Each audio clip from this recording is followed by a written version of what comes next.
je pense qu'on le voit bien, je suis parée avec mon magnifique t-shirt de touriste. Comme le titre de cette vidéo l'indique, je vous retrouve aujourd'hui pour un book haul spécial US puisque je suis récemment allée à New York et je pense que si vous suivez la chaîne régulièrement, vous n'y avez pas échappé parce que je l'ai répété un petit peu trop souvent je crois. Et comme je n'ai aucune volonté et que de toute façon je comptais bien faire quelques affaires sur place, j'ai acheté pas mal de bouquins.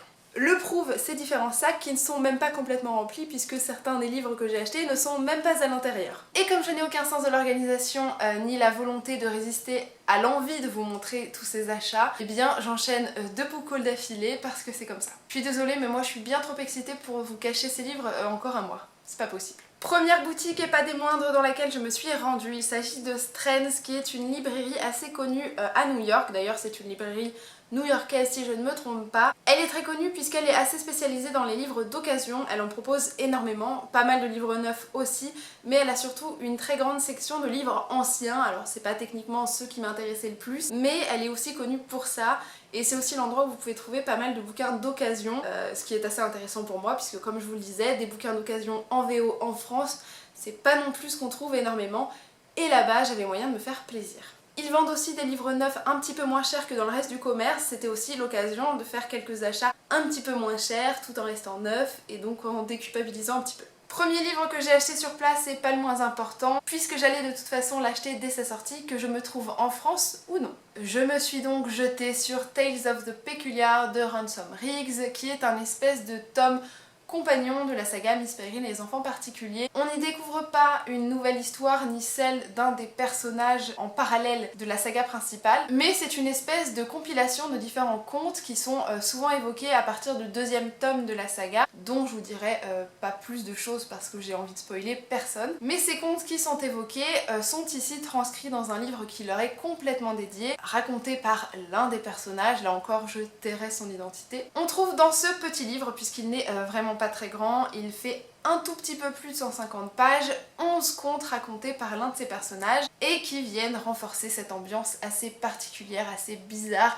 et malgré tout extrêmement envoûtante que vous trouvez dans l'univers de Miss Peregrine et les enfants particuliers. Ces contes sont illustrés, il n'y en a pas des masses, des illustrations, mais je trouve qu'elles viennent là encore renforcer cette aura très particulière et très propre à la saga. Donc j'ai très hâte de me plonger là-dedans. J'imagine qu'il y aura une traduction française puisque tous les tomes de la saga ont été traduits en français. Je ne sais pas quand ni par qui, mais ça me paraît un petit peu logique. C'est aussi un très bel objet livre qui sort sans jaquette, c'est un hardback, un petit peu comme les livres anciens que vous pourriez trouver en anglais. Ça vient renforcer cette petite ambiance un petit peu ancienne qui aurait un petit peu vécu et je trouve ça très joli, ça y correspond tout à fait à la saga et j'ai très hâte de me plonger là-dedans. Les finitions du livre sont aussi très jolies puisqu'à l'arrière vous avez cette fameuse montre qui parlera à certains d'entre vous si vous connaissez un petit peu l'histoire. L'intérieur du livre est aussi très soigné et même l'introduction donne franchement envie de s'y plonger. Bref, ce sera franchement lu très rapidement je pense. Le second livre que je tenais vraiment à faire sur place, c'est un livre que vous avez vu passer ces derniers temps assez régulièrement je pense sur pas mal de chaînes YouTube puisque moi je l'ai vu un petit peu partout. Il est sorti il y a au moins 1 an et demi aux États-Unis, mais il a semblé faire une impression assez impressionnante en France tout récemment puisqu'il vient tout juste d'être traduit, donc il est sorti il y a quelques mois. Il s'agit de Six of Crows de Leigh Bardugo. Vous le savez, moi j'ai découvert d'abord la saga de The Grisha Trilogy, donc Shadow and Bones pour le premier tome qui avait été traduit en français. Je crois que les suivants ne l'avaient pas été parce que je suppose que la saga n'avait pas eu un succès de taré en France, mais avec la traduction de cette espèce de, pas vraiment de spin-off, mais d'histoire se déroulant dans le même univers que The Grisha Trilogy, c'est exactement le même monde mais avec d'autres personnages, et peut-être pas la même époque, honnêtement j'en sais rien, j'en sais très peu sur le résumé de Six of Crows. Si je tenais particulièrement à acheter Six of Crows à l'étranger, donc aux États-Unis, c'est parce qu'il est dans une édition assez jolie, celle que j'avais en tout cas vu passer sur pas mal de chaînes anglophones quand il est sorti. Et je ne savais pas si en le commandant à distance, j'allais obtenir l'édition qui m'intéressait. Si je l'ai pris, vous allez très vite comprendre. C'est parce que ces pages sont toutes noires et c'est très joli. Voilà, pour mon aspect superficiel, c'était le truc qui faisait que j'avais envie de l'acheter. Je trouve ça honnêtement magnifique, super classe. Voilà, il me le fallait pour ça. Déjà parce que j'adore l'univers qu'a mis en place Leigh Bardugo dans The Grisha Trilogy, parce que je suis curieuse de voir ce que Six of Crows a dans le ventre, et en plus parce qu'il est canonissime, donc bah voilà. c'était pas mal d'arguments qui me suffisaient. Il est tout noir là aussi, c'est très beau. Tout rouge. Et puis de très jolies cartes bien travaillées, honnêtement ça suffit à me motiver pour l'acheter, pour le lire. Pour ceux qui seraient intéressés par le résumé, je ne le connais pas très bien parce que j'ai pas trop envie d'en savoir 6 caisses. Je sais juste qu'il s'agit de plusieurs personnes, 6 personnes, qui sont apparemment rassemblés pour remplir, j'imagine, une espèce de quête, une espèce de mission. Je ne sais pas de quel ordre, tout ce qu'il me semble savoir c'est que ces 6 personnes sont apparemment un petit peu dans l'illégalité ou qu'il s'agit de brigands, je ne sais pas trop, qui vont accomplir une petite aventure ensemble. Il m'a coûté 16$ et des poussières, là encore 2$ moins cher que dans le commerce et je crois que c'est assez intéressant parce qu'il me semble que sur The Book Depository, il est vendu dans les 17 ou 18€, à moins qu'une promotion ait eu lieu, puisqu'en ce moment, si vous achetez sur The Book Depository, ils font quand même baisser le prix de pas mal de bouquins, et notamment des hardbacks, donc ça peut être très intéressant. Restez attentifs à vos wishlists, ça peut peut-être en faire partie, et peut-être qu'il y a eu une promotion, mais j'en sais rien. Le livre suivant que je vais vous présenter, il s'agit d'une occasion que j'ai trouvée sur place chez Strands et j'étais très contente de la trouver puisqu'il s'agissait d'un bouquin qui m'avait un petit peu tapé dans l'œil il y a plusieurs mois quand je m'étais rendue à Paris et que je l'avais vu dans une librairie anglaise. Simplement le prix était assez cher et j'avais pas forcément envie de me ruiner. En tombant dessus chez Strands et avec une bonne réduction, je me suis dit que c'était quand même bien l'occasion. Ce livre c'est This Shallow Grave de Jennifer Donnelly qui raconte l'histoire d'une jeune fille qui va perdre son papa, qui est retrouvé mort en ayant apparemment déclenché par inadvertance son arme en les nettoyant. Et puisque son papa était quelqu'un d'important, puisqu'il possédait un journal connu à New York, elle va apparemment prendre tous les moyens en sa possession pour découvrir ce qui est réellement arrivé à son père, puisque vous vous doutez qu'elle croit pas du tout au motif qui a été donné de sa mort. Et on va la suivre dans sa quête de la vérité. Évidemment, elle va être accompagnée d'un jeune homme. Je me doute bien que ça va se finir en romance et ainsi de suite. Bon, j'aime pas trop ça, mais c'est toujours le cas dans les romans jeunes adultes. Mais je suis assez curieuse de voir ce qu'il a dans le ventre parce qu'il était, ma foi, très joli. La couverture est veloutée, c'est très agréable au toucher. Ça a l'air d'être un bon petit pavé. Il a ces fameux bords mal découpés que vous ne verrez pas forcément. Ah si, là on le voit un petit peu.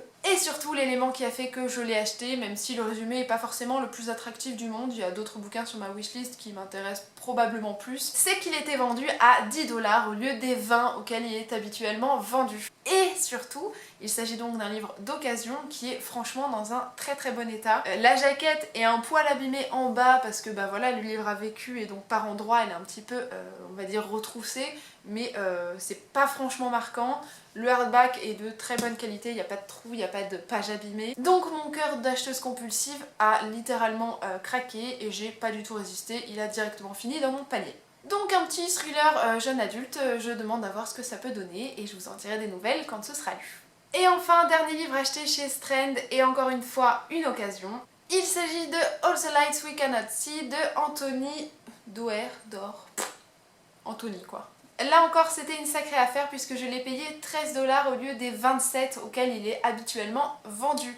Donc honnêtement ça vous valait vraiment le coup. Et j'en avais surtout entendu pas mal de bons avis sur pas mal de chaînes anglophones. J'étais assez curieuse de voir ce que ça allait donner. C'est un livre qui est traduit en français puisqu'il s'appelle Toute la lumière que nous ne pouvons voir. C'est la traduction la plus littérale que vous pouvez trouver. Donc voilà, vous pouvez quand même le lire en français si jamais ça vous intéresse. Ce n'est pas un roman jeune adulte comme la plupart de ceux que je vous ai présentés depuis le début de cette vidéo, mais un roman pour adultes. C'est un espèce de roman historique. On se situe dans la France de la Seconde Guerre mondiale puisqu'on va y suivre le parcours d'une jeune fille qui s'appelle Marie-Laure qui va devoir fuir sa ville qui a été occupée par les nazis, qui va se réfugier à Saint-Malo et qui va rencontrer à un moment ou à un autre personnage qui lui a été enrôlé par les jeunesses hitlériennes pour son talent je crois à maintenir tout ce qui est radio, à les entretenir, en tout cas sa capacité à manier cette technologie là. Et leurs parcours vont évidemment se chevaucher, je ne sais pas comment ni pourquoi, je sais juste que c'est quand même un roman qui est très apprécié. Je suis donc très curieuse de voir ce que ça donne et quand je l'ai vu en promotion je me suis dit que c'était vraiment l'occasion de le prendre. Et il était dans un plutôt bon état, c'est un petit peu gondolé là-haut, je pense qu'il a un petit peu pris la flotte au niveau de la jaquette. Mais sinon le reste est tout à fait correct. Et franchement pour 13$ au lieu des 27, ça valait largement le coup. Et puis j'ai pas résisté chez Strands à la tentation de prendre un très joli tote bag qui sont ma foi quand même pas donnés, sachez que si ça vous intéresse, ils sont vendus autour de 18$ pour les moins chers. Donc clairement ça trouve un peu le cul je trouve de payer un tote bag à ce prix là. Mais bon, ça faisait un souvenir et puis je le trouvais vraiment très cool parce qu'il était à la fois féministe et puis accro au bouquin, donc c'était parfait quoi. Le mélange de deux univers que j'aime. Sinon vous avez aussi la version à 3$ que j'ai pris au début, les 18$ je l'ai fait à la fin en me disant allez c'est bon je craque mon slip, je m'en vais bientôt, j'en profite. Et celui-là il coûte 3$, il est bien aussi.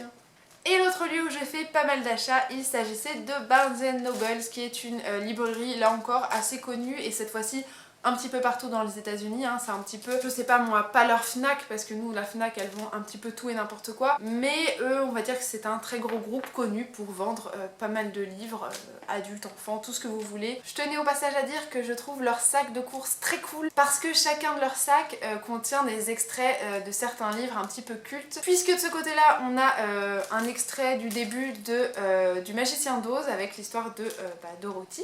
Et de ce côté-là, un extrait de la pièce Roméo et Juliette. Donc je trouve ça vraiment très cool de mettre des extraits de bouquins sur leur sac de course. Voilà, je trouve ça hyper sympa. Les nôtres, ils sont pas aussi jolis. Là-bas, cependant, vous n'avez pas forcément de promotion. Il y a certains bouquins qui sont vendus à des prix moins chers. Je pense qu'en général, c'est qu'ils ont moins plu, qu'ils ont trop de stock et qu'ils veulent s'en débarrasser, ça les arrange. Mais sinon, pour le reste des livres, la majorité que vous y trouverez seront au prix normal du commerce et donc pas de réduction appliquée. Sauf si j'imagine vous avez une carte de fidélité. Moi, ce qu'on m'a proposé à plusieurs reprises, mais bon, vu que je suis pas de là, ça servait à rien que je la prenne. Donc c'est à noter si jamais vous vous rendez un jour dans l'un de ces magasins. Je vais quand même commencer par vous présenter le livre que j'ai acheté en promotion là-bas, donc dans la section des bouquins qui sont vendus moins cher. Il s'agit d'un thriller d'une auteure dont j'ai lu l'un des livres, je crois, cette année ou l'année dernière, je ne sais plus. Il s'agit de Broken Monsters de Lauren Bucks, dont j'avais lu Les Lumineuses, si je me trompe pas, qui est traduit en français et est disponible en poche si jamais ça vous tente. Il s'agit d'un thriller qui a peut-être une forme de paranormal, ce qui était le cas de Les Lumineuses, puisqu'on y suit dans cette histoire le parcours d'une jeune fille et de sa maman, une jeune fille qui est un petit peu atypique puisque je crois qu'elle se passionne pour les tueurs en série, donc c'est quand même pas commun, je crois qu'elle a 13 ans, c'est pas l'occupation la plus banale pour une gamine de 13 ans, et de sa mère qui est détective et qui retrouve un jour le corps d'un gamin qui est à la fois partagé entre celui d'un humain et en partie celui d'un renne. Voilà, sympatoche. J'imagine qu'elle va retrouver plusieurs corps qui ont ces formes absolument pas humaines et qu'une enquête va se faire autour de tout ça. J'imagine que les pérégrinations de sa fille sur le net avec des gens pas forcément les plus recommandables vont aussi avoir un rôle à jouer dans cette histoire. Je l'ai vraiment pas payé très cher puisque je l'ai payé je crois 5,80 $, sans les taxes évidemment, puisque vous avez toujours les taxes à rajouter quand vous passez à la caisse. Mais c'est vraiment rien du tout pour un hardback qui est en général vendu quand c'est un livre adulte autour de au moins 22 $, voire 27 pour certains. Donc c'est vraiment pas grand chose et comme j'avais pas mal aimé l'un des autres livres de cet auteur, ça pouvait vraiment valoir le coup. Je lirai ça dès que possible et je vous en donnerai évidemment des nouvelles. Le livre que j'ai acheté juste avant de partir mais que je vous présente en plein milieu de la vidéo parce que c'est beaucoup plus amusant, il s'agit du dernier livre de Danielle Page. Il s'agit de Stealing Snow qui est donc son dernier né et qui est là encore une espèce de réécriture de conte, cette fois-ci celle de Blanche-Neige si je ne me trompe pas. Le nom de Danielle Page vous dit probablement quelque chose puisque j'ai saoulé à peu près tout le monde sur cette chaîne avec la saga Dorothy Must Die dont j'avais adoré le premier tome et un petit peu moins le 2 et le 3. On suit dans cette histoire le parcours d'une jeune fille qui est internée dans un hôpital psychiatrique et qui a de temps en temps des échos, elle ne sait pas trop d'où ils proviennent, des espèces de réminiscences je suppose, d'un royaume qu'elle aurait perdu, d'un royaume qui est en danger, d'un passé qu'elle ne connaît pas mais qui est apparemment le sien. On se doute bien qu'elle est Blanche-Neige et qu'elle va devoir accomplir une mission, on ne sait pas encore laquelle mais bon, probablement récupérer son royaume tout simplement. Vous le savez, j'aime énormément les réécritures de contes, je trouve ça vraiment très chouette, très amusant et j'avais beaucoup aimé le style de Danielle Page pour Dorothy Must Die, donc j'ai hâte de voir si elle a encore une fois vraiment réussi un premier tome parce que je pense qu'il s'agira là encore d'une saga. Et puis bon voilà, on me vend une réécriture de conte avec un personnage principal qui se retrouve dans un asile psychiatrique, honnêtement il m'en faut pas plus, moi les personnages un peu cinglés je les adore. Donc voilà, j'ai craqué, j'ai pas vraiment su résister et je l'ai payé dans les 18 $, je crois. Il n'est pour le moment pas du tout traduit en français, il vient tout juste de sortir. Je ne sais pas si une traduction sera prévue. S'il vous intéresse, je sais qu'il est disponible sur The Book Depository et probablement Amazon, donc vous pouvez y aller.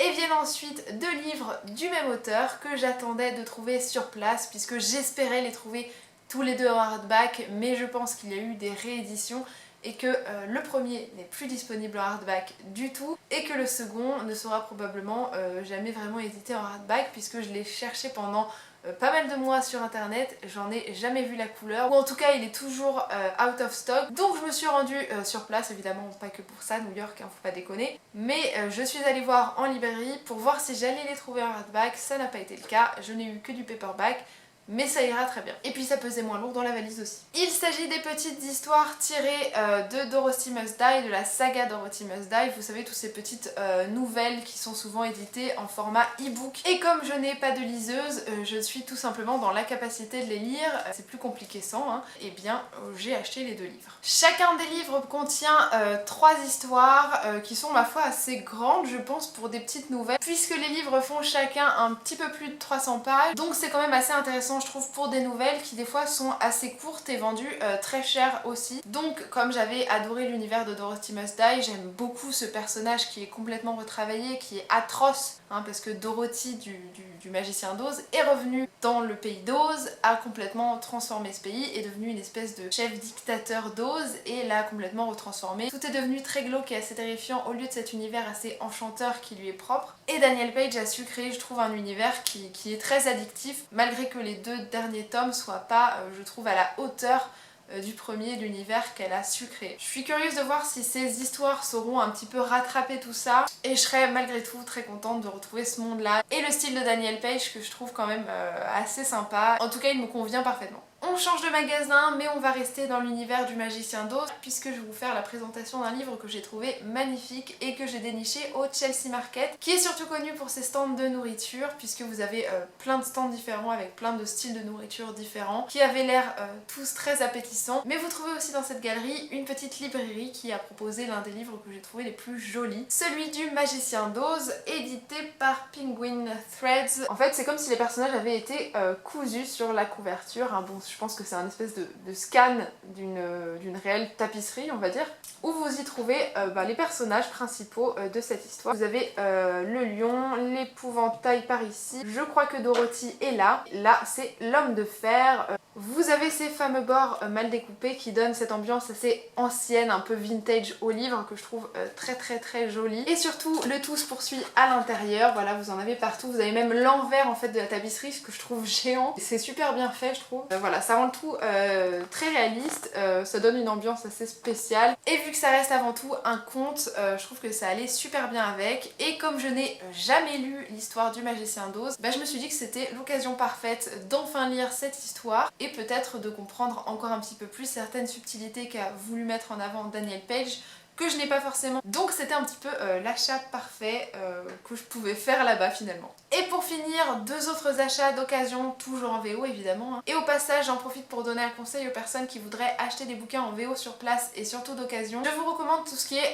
thrift shop, donc souvent c'est les fripes, vous avez pas mal de vêtements, de meubles et souvent aussi une section bouquins. C'est assez commun finalement, je suis tombée sur pas mal de boutiques de ce genre là et c'est là où j'ai fait vraiment les meilleures bonnes affaires puisque j'ai déniché des bouquins à 2$ et 1,50$. Si vous me suivez sur Twitter, vous savez desquels il s'agit parce que j'étais tellement contente que je les ai partagés tout de suite. La plupart du temps, c'est vendu 2$ pour un hardback, 1,50$, 1$ pour des paperbacks. Donc franchement, c'est super intéressant. Et j'ai personnellement eu, je pense, énormément de chance parce que j'ai trouvé 2 des livres que j'aurais voulu acheter sur place plutôt à Stren du coup, mais que j'ai trouvé encore moins cher, dont certains qui valaient vraiment le coup. Et le premier, c'est The Night Circus d'Erin Morgenstern.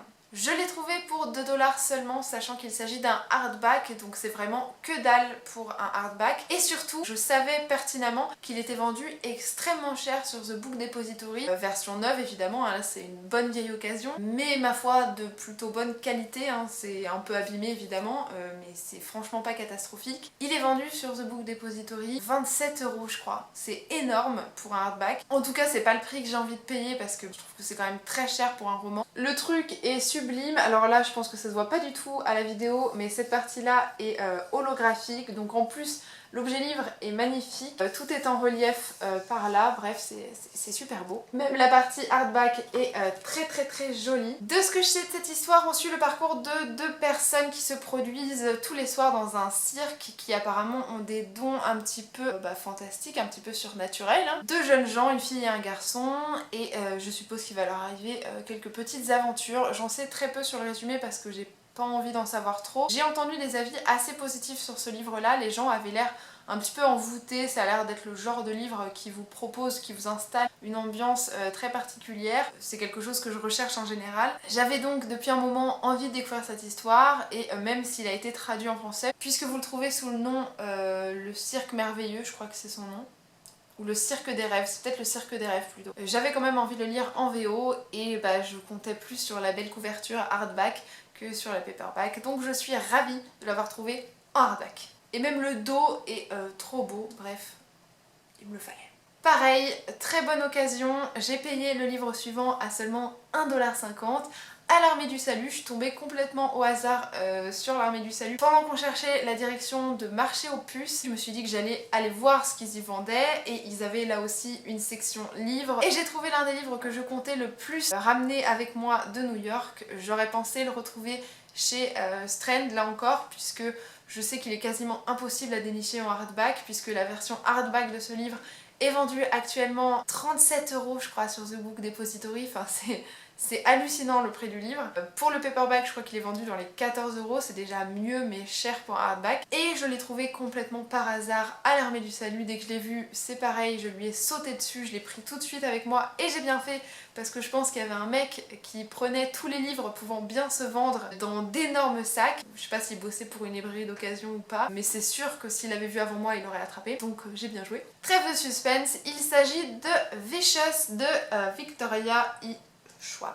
Ce livre, je l'ai vu un petit peu partout sur les chaînes anglophones, et notamment celle de Perus Project qu'il avait adoré. Elle en avait fait tellement l'éloge que ça fait vraiment très longtemps que j'ai envie de le lire. Pour ce qui est de l'histoire, là encore, j'en ai pas une description hyper précise parce que j'ai bien envie de me garder la surprise. Tout ce que j'ai retenu, c'est que c'est l'histoire de deux personnes, deux garçons, qui apparemment ont fait leurs études ensemble, de personnes très brillantes, qui vont développer pas mal de technologies, pas mal de choses apparemment importantes, qui vont peut-être révolutionner ce monde-là. Seulement l'un d'entre eux va pas forcément très bien tourner puisqu'il va finir en prison, et je crois que l'histoire se situe 10 ans plus tard, lorsque ce garçon sort de prison, et j'imagine qu'il va retrouver son ancien acolyte qui apparemment a un petit peu changé de voix, qui est plus trop son ami si j'ai bien compris, et j'imagine que ça va partir en autre boudin hein, parce que c'est souvent comme ça que ça se passe. Et vu le titre du roman, franchement je m'attends à un personnage assez mauvais, assez méchant, et qui va bien foutre la merde.